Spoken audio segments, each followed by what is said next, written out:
우리가 누가복음을 함께 살펴보고 있습니다. 누가가 어떤 사람인지가 누가복음의 내용에 많은 영향을 끼치고 있습니다.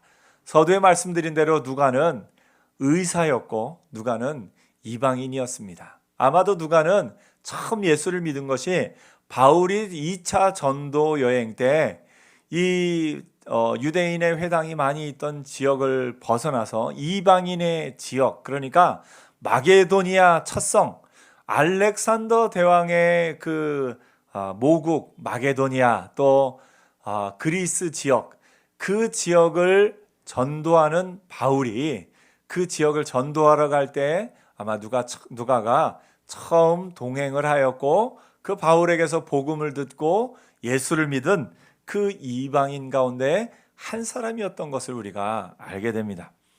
누가는 이방인이었고 또 의사였기 때문에 자신이 이방인의 관점에서 또 의사의 관점에서 모든 것들을 자세히 기록합니다. 더욱이 누가는 예수님의 사역 가운데 실질적으로 갈릴리 지역에서 사역하실 때는 함께하지 못했기 때문에 갈릴리 지역에서의 기록에 대해서도 많은 것을 또 보고 듣고 한 것을 기록했지만, 누가가 자기가 직접 가본 예루살렘 지역에서 들은 이야기를 조금 더 많이 기록한 것도 우리가 보게 됩니다. 예루살렘이라는 단어가 다른 모든 성경보다 누가복음과 사도행전에 더 많이 나온 것을 보면 우리 누가가 그 부분에 굉장히 중점적으로 썼다라는 것을 알 수가 있습니다. 이방인이었기 때문에 예수님이 어떻게 하나님이신지를, 인간이신 예수님이 어떻게 신적인 능력을 가지고 그 신적인 능력을 베푸셨는지를, 그것에 대해서 더 많이 기록하고 있는 것도 볼 수가 있습니다. 그래서 인자이신 사람의 아들이신 예수님이 실상은 하나님이셨고, 그 하나님이신 예수님이 사람을 대신해서 십자가에 달려 죽으신 것을 누가가 기록하고 있습니다. 오늘 본문이 나오기 전에 바로 이 예수님께서 이방인 지역 거라사 지병에 가서 귀신 들린 자를 고치시는 그 모습을 통해서 누가는 예수님의 사역이 유대인들 뿐만 아니라 이방인들의 그 귀신 들린 사람도 고치고 그곳에서도 예수님의 사역이 있었다라는 것을 강조합니다. 그리고 나서 또 오늘 본문에 누가가 강조한 것은 예수님이 유대인들 가운데 그 모든 유대인 남자들 뿐만 아니라 여인들을 위해서 12살 된 야이로, 회당장 야이로의 딸을 고치시고 12년 동안 12해 동안 혈류병을 앓던 여인을 고치신 내용을 기록하고 있습니다. 이 여인들이 이렇게 나음을 입었다라는 것, 우리가 오늘 보기에는 어떻게 보면 당연한 것으로 여겨지고 예수님의 많은 이적들을, 많은 사역들을 병행하여 기록된 것으로 우리가 볼 수 있지만, 예수님 당시의 눈으로 보면 이것은 대단히 놀라운 사건입니다. 왜냐하면 여성들의 지위와 여성들의 인권과 그 모든 권리가 지금만큼 인정받던 시대는 역사적으로 없었습니다. 우리가 잘 아는 그 선진 국가들에서조차 여성들이 투표에 참여해서 투표권을 행사하는 것 그렇게 오래되지 않았습니다. 더구나 여성들이 실질적으로 경제활동을 하면서 자신만의 능력을 갖추게 된 것, 그것도 그렇게 오래되지 않았습니다. 우리가 아는 미국의 그 역사들만 살펴봐도 여성들이 자신의 경제적인 능력을 갖고 자신들의 권리를 주장하는 것 그렇게 오래되지 않았습니다. 미국의 그런 잡지들의 광고만 봐도 1950년대, 60년대에 이르기 이전에, 그 이전의 잡지들의 광고의 대부분은 앞치마를 두르고 가정에서 요리를 하고 자녀들을 돌보는 것이 가장 큰 미덕으로 여겨졌고, 여성들이 자기 자신을 위해서 어떤 것을 하는 그런 어떤 광고들은 많지 않았습니다. 그래서 대부분의 광고가 이 집에서 요리하는 그런 어떤 요리에 관련된, 베이킹에 관련된 그런 모든 것들이 주방 기구와 또 지방에 관련된 그런 것들이 광고의 대부분이었습니다. 그런데 50년대, 60년대를 넘어서면서 여성들이 경제적인 능력을 갖추게 되고, 그럼으로써 우리가 잘 아는 그런 어떤 광고의 카피처럼 나는 소중하니까 하면서 이렇게 머리를 뒤로 넘기면서 나의 소중함을 가꾸기 위해서 내가 이런 것 저런 것을 산다 하는 그런 광고의 컨셉들이 나오기 시작하면서 이제 주방에 관련된 제품뿐만 아니라 스스로를 가꾸기 위해서 많은 광고 제품들이 나오는 것을 이렇게 보게 됩니다. 여성들이 자신들의 이런 권리와 또 이런 그런 모든 것을 갖춘 것이 그렇게 오래되지 않았다라는 것을 우리가 알 수가 있습니다. 그래서 예수님께서 이 12살 된 야이로의 딸과 12해를 혈루증을 앓던 여인을 고쳐주신 사건이 이 당시의 유대인의 시대에, 이 당시의 관점으로 보면 대단히 놀라운 사건인 것을 보게 됩니다. 오늘 어느 시대나 이 모든 직업에 귀천이 없다 우리가 얘기는 하지만, 어느 정도 직업에 따라서 사람들의 그런 계층이 나눠지는 것 어느 시대 어느 나라나 다 있습니다. 우리나라도 구한말 시대에 어떻게 보면 가장 낮은 그런 계층으로 백정들이 이렇게 이야기되던 때가 있었습니다. 그래서 모든 양인들과 사람들이 다 호패를 지녔음에도 불구하고 이 백정들은 호패를 지니지 못하는 그런 상황 가운데 살아가고 있습니다. 오늘날로 하면 주민등록증이 다 발급되는데 백정들과 그의 가족들은 주민등록증 발급을 못 받는 거예요. 그래서 이름도 정식 이름을 갖지 못하고 박아무개, 이아무개 이런 식으로만 불리던 그런 시대를 살아갔던 때도 있습니다.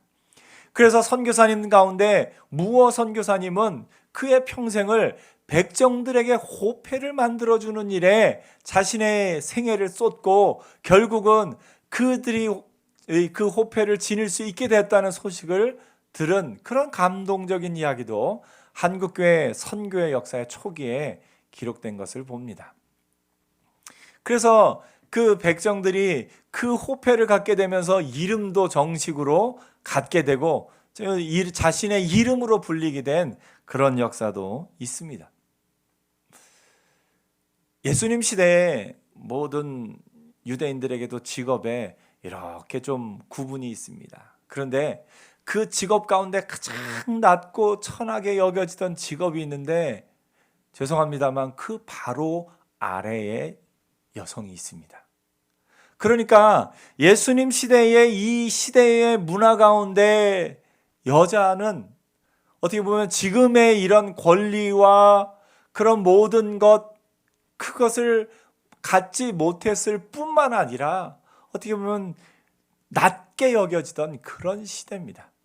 그래서 누가가 지금 이 부분에 있어서 예수님께서 이방인들을 고치실 뿐만 아니라, 그러니까 유대인들 가운데 역사하시고 이적을 베푸실 뿐만 아니라 이방인들에게도 이적을 베푸시고 또한 여인들에게도 여성들에게도 그들의 아픈 것을 고치시는 모습이 이 오늘 본문에 기록된 것을 봅니다. 예수님의 관심은 빈부, 귀천을 떠나서 모든 사람에게 예수님이 그 관심을 갖고 사랑을 갖고 그 이적을 베푸시는 것을 오늘 누가가 증거하고 있습니다. 오늘 여러분, 예수님은 여러분 한 사람 한 사람에게 깊은 관심을 갖고 계시고, 여러분 한 사람 한 사람을 치료하기 원하시고, 여러분 한 사람 한 사람을 책임지기 원하시고, 여러분 한 사람 한 사람을 그 품 안에 품어주기를 원하시는 것이라는 걸 기억하는 은혜가 있기를 축복합니다. 오늘 예수님이 제자들과 함께 그 이방인의 지역에서 돌아오시니까 많은 사람이 몰려듭니다. 많은 사람이 몰려들어서 또 예수님이 고쳐주시기를 기대하면서 예수님 앞으로 나옵니다. 그 가운데는 회당장인 야이로라는 사람이 있습니다. 그는 회당장이라는 높은 지위에 있는 사람이었습니다. 그럼에도 불구하고 자신의 외동딸, 하나밖에 없는 그 딸이 죽어가게 되니까 예수님 앞에 나와서 예수님 앞에 간구합니다. 무릎을 꿇고 예수님 발 아래 엎드려 자기 집에 오시기를 간구합니다. 자신의 딸 때문입니다. 예수님은 그 딸을 위해서 그 집에 가기로 작정하십니다. 예수님이 그렇게 옮겨가시니까 예수님 주변에 사람들이 막 몰려들고 어떻게 해서든지 예수님 가까이에 있기를 원합니다. 그 가운데는 12해를 혈루증을 앓던 여인이 있었습니다. 이 여인이 다가온 것은 예수님의 옷자락에 손을 대기 위함입니다. 예수님의 옷자락에 손만 대어도 낫는다라는 이야기와 그런 사건과 그런 이야기들이 당시에 많이 전해지고 있었습니다. 다른 성경의 많은 구절들이 그 부분에 대해서 이야기합니다. 마가복음 5장 26절에 마가복음 또 6장 56절에 보면 아무데나 예수께서 들어가시는 지방이나 도시나 마을에서 병자를 시장에 두고 예수께 그의 옷가에도 손을 대게 하기를 간구하니 손을 대는 자는 다 성함을 얻으니라. 예수님이 손을 대실 때마다 사람들이 나음을 입었다라고 성경이 기록합니다. 마태복음 14장 54절에 보니까 그들이 건너가 게네사렛 땅에 이르니 그곳 사람들이 예수이신 줄을 알고 그 군방에 두루 통제하여 모든 병자를 데리고 예수께 와서 다만 예수의 옷자락에라도 손을 대게 하기를 간구하니 손을 대는 자는 다 나음을 얻으니라 성경이 기록하고 있습니다. 또 마가복음 3장 10절에서도 이는 많은 사람을 고치셨으므로 병으로 고생하는 자들이 예수를 만지고자 하여 몰려왔음이라. 누가복음 6장 19절에서도 온 무리가 예수를 만지려고 힘쓰니 이는 능력이 예수께로부터 나와서 모든 사람을 낫게 함이로라. 오늘 여러분, 많은 사람이 예수님이 지나가시는데 거기 어떻게 큰 손을 만지려고 이렇게 달려드는 그런 모습 여러분 상상이 되십니까? 그렇게 많은 사람이 예수께로 몰려오던 그때의 일입니다. 그 가운데 혈루증으로 12해를 앓던 여인이 그 예수님의 옷자락 만지고자 해서 그곳에 나옵니다. 여러분 12해 동안 혈루증을 앓은 것 상상이 가십니까? 한 명의 여인에게 그 12해를 혈루증을 앓았다는 것은 12해 동안 정상적인 활동을 아무것도 할 수 없었음을 의미합니다. 더욱이 당시에 레위기에 나온 율법에는 이렇게 말합니다. 레위기 15장 28절에 그의 유출이 그치면 1해를 센 후에야 정하리니, 여인에게 7일 동안 부정하다라고 성경이 말하고 있고 그것이 부정한 것이 그치지를 않고 계속해서 나오기 때문에 사람들에게 가까이 갈 수가 없습니다. 사람들은 그 여인을 알므로 그 여인을 볼 때마다 부정하다 하여 멀리합니다. 아무 죄를 지은 것이 없는데도 불구하고 그 병으로 말미암아 사람들의 실어버린 바 되고 사람들에게 멀리한 바 되고 누구를 만날 수도 없고 누구를 대화할 수도 없고 가까이 할 수도 없는 그런 상황이 12년 동안이나 지속되고 있었습니다. 더욱이 오늘 누가복음에는 기록되지 않지만 마가복음은 여인의 상황을 조금 더 자세하게 묘사합니다. 마가복음 5장 26절에 보니까 많은 의사에게 많은 괴로움을 받았고 가진 것도 다 허비하였으되 아무 효험이 없고 도리어 더 중하였던 차에. 이 부분이 마가복음엔 나오는데 누가복음에는 안 나옵니다. 왜 안 나오는지는 아시겠죠? 아마 누가가 의사였기 때문에 이 여인이 많은 의사에게 또 괴로움을 받았고 가진 것도 다 허비하였으되 아무 효험이 없었다. 의사였던 누가가 이 이야기를 쓰기는 쉽지 않았을 것 같습니다. 그래서 누가는 이 이야기를 뺍니다. 그리고 누가가 생각하기에는 이곳의 의술이 정확하지 않아서 그랬지, 또 자기가 배운 그 의술이 있는 그곳에 가면 아마 조금 더 잘 치료를 받았을 거다, 그렇게 생각하기 때문에 뺐을 수도 있습니다. 아무튼 이 여인은 자신이 가지고 있던 재산마저도 다 의사에게 전해주고 고침받기 위해 이런 방법 저런 방법을 다 썼는데 치료받지 못하고 괴로움 가운데 있던 상황이었습니다. 더욱이 이 여인이 예수님 앞에 나왔을 때 만약에 고침을 받지 못한다면 이 여인은 그 여인으로 말미암아 그와 지나가던 모든 사람들 또 예수님의 사역마저도 일주일 이상을 중단하게 만들 수도 있는 그런 상황이었습니다.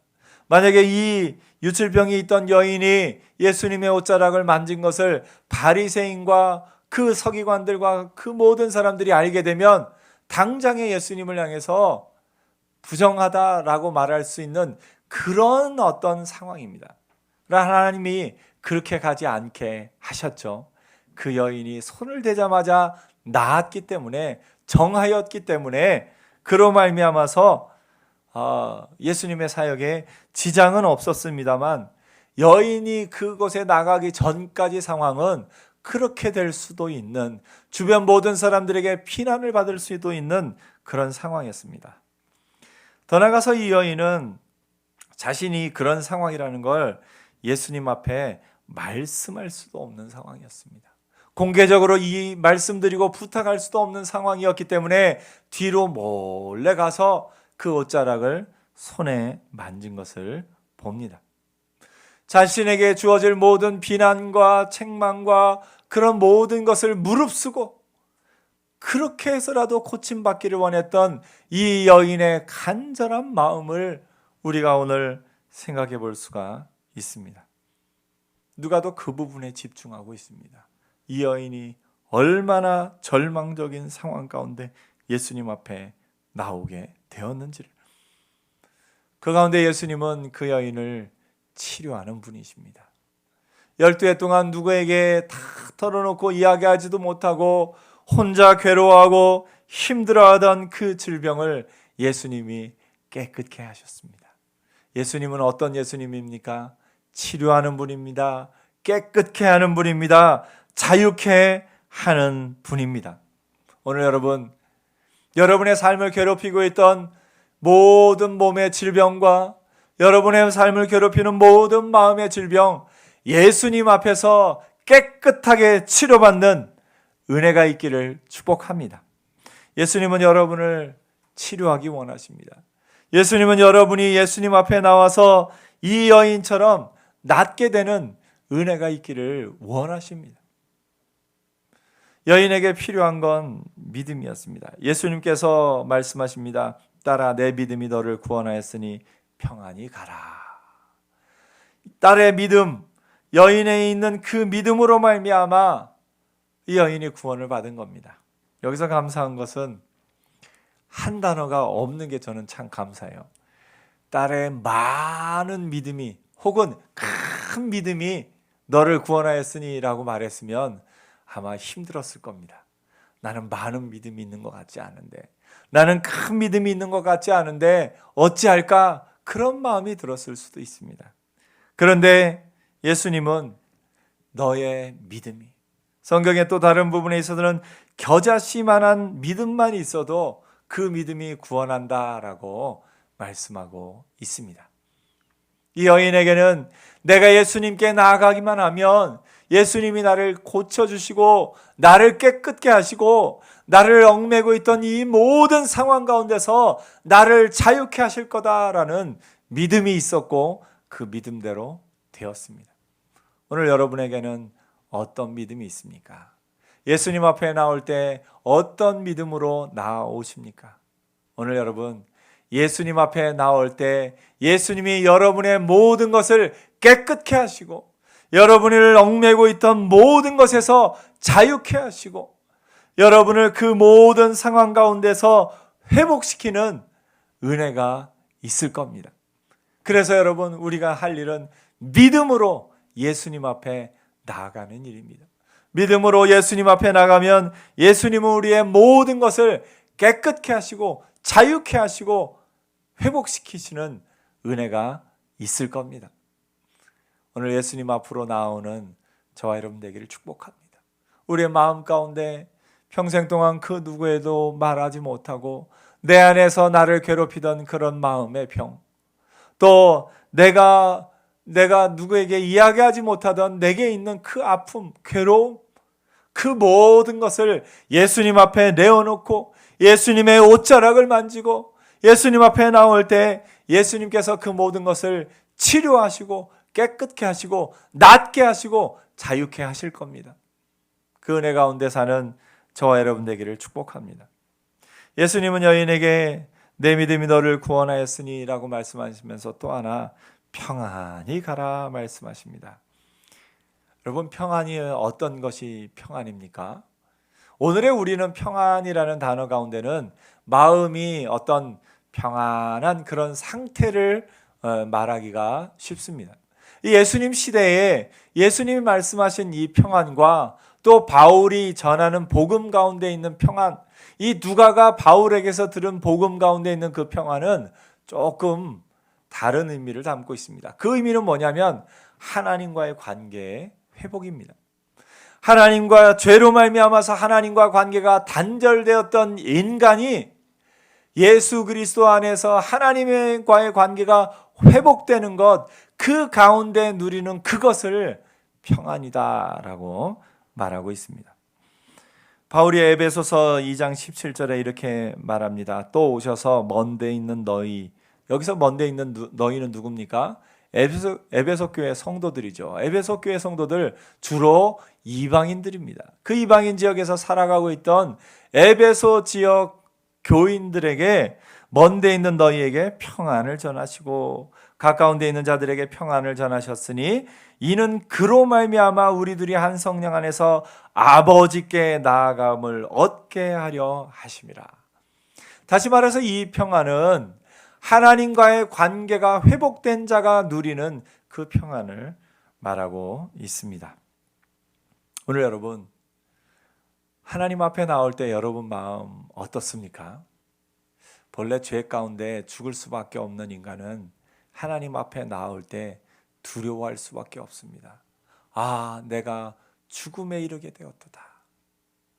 하나님 앞에 섰을 때 선지자들마저도 화로다 나여 이제 나는 죽게 되었도다 라고 말할 만큼 여호와 하나님 앞에 나선다는 것, 그 영이 하나님 앞에 나선다는 것은 두려움 가운데 있어야 함을 의미합니다.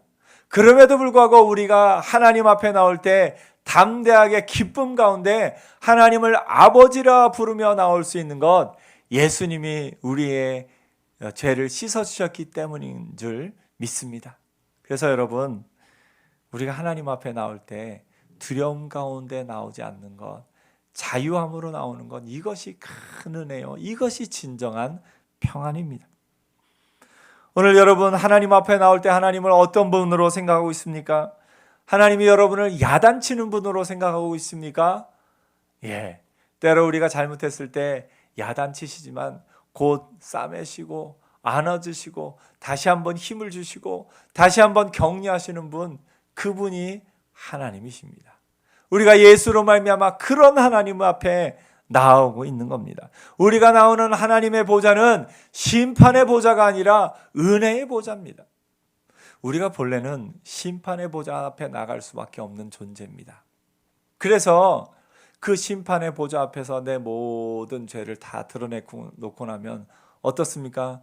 심판으로 말미암아 죄 가운데 지옥에 갈 수밖에 없는, 멸망받을 수밖에 없는 것이 우리의 본질이었는데 예수 그리스도로 말미암아 구원을 얻어서 예수 그리스도로 말미암아 그 죄를 깨끗하게 씻기시고 말갛게 씻기심으로 말미암아 심판의 보좌가 아니라 은혜의 보좌 앞에 나가게 됐습니다. 오늘 여러분, 은혜의 보좌 앞에 나가는 것, 그것이 평안입니다.